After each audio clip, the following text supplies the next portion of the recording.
Дабыр болып жатқан кезде ассалаумағалейкум Мұхтар аға деген дауыс оны дүр сілкіндірді. Аң-таң болып жалт қараса, әдеміше келген қара домала қазақтың баласы тұр екен. Бәрі жайына қалып, уағалейкум ассалам деп бас салыпты. Сол кезде жас жігіт: Мұхтар аға, менің атым Сейіт болады, Американың қазағымын, дәрістеріңіз біткеннен соң хабарласыңыз деп визиткасын берді. Қолма-қол бір қаратты, ішкі қалтасына салып, студент па деген ой келді. Жоқ, Америка тұрғынымын деді ғой. Қасындағы аудармашысы да есі шығып сұрап қояды. Университеттерде дәріс оқып болғаннан соң қалтасындағы визиткаға қарап телефон соқты. Ар жағынан ассалаумағалейкум Мұхтар аға, қазір болам деген дауыс саңқ ете түсті. Мұхтар елеңдеп қайта-қайта қонақ үй терезесінен қарап, бір кезде көгілдір джип келгенін көреді. Көлікке отырғаннан кейін: Мұхтар аға, өзім таныстырайын, менің есімім Сейіт, Қоңырат, осы ақштың азаматымын, осында туылдым.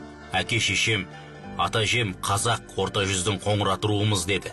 Мұхтар әуезов таңырқап: сонда Америка азаматы бойынша кімсің дегенде, Сейіт Қоңырат руынан деп, американша Конрад Смит болдым дейді. Жол жөнекей қатар тұрған зәулім коттедж үйлерді көрсетті. Бұл біздің үйлеріміз, қазір қаладан шыққаннан кейін Қоңырат ауылын көресіз. Мұхтар аға, елім сізді сағынышпен күтіп отыр дегенде, Мұхтардың есі шығып кетті. Қаладан шығып біраз жүргеннен кейін жап-жасыл ауылдар басталды. Нағыз қазақтың даласы, қазақ иісі шығады. Жайылған қазақи жылқыларды көріп, көзіне жас келді. Бір мезетте аппақ киіз үйлер көріне бастады. 100-ден асатын шығар. Бір кезде көліктен түссе, 30 домбырамен қарсы алып, барлығында қазақтың ұлттық киімі, нағыз жайлау, ақсақалдармен төс қағысып сәлемдесіпті. Қазақ үйге кірсе, 36 қанат қазақтың дастарханы. Па шіркін деп жөн сұрасып, сонда ақсақалдар бүкіл тарихты айтып берді. 1909 жылы келген американдықтар Түркістан өңірінде болып, қонақтап қазақтың тамағын, айран сорпа, қазы-қартасын, ірімшікпен, құртын жеп тамашалаған екен.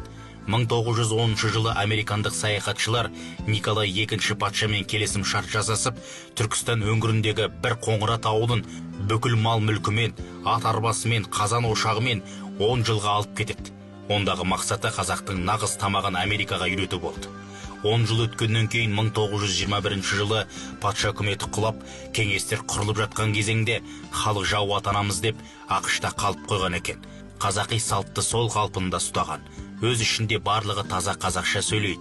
Жігіттердің бәрі бизнесмендер, өте бай, қуатты тұрады. Ағылшын, неміс, француз тілдерінде таза сөйлейді. Бірақ қазақшылықтарына өте берік, қазақи тәрбие, салт, дәстүр, әдет ғұрып бәрі сақталған екен. Мұхтар әуезовтің бұл сапары Америкадағы қазақ ағайындармен соңғы кездесу өтті.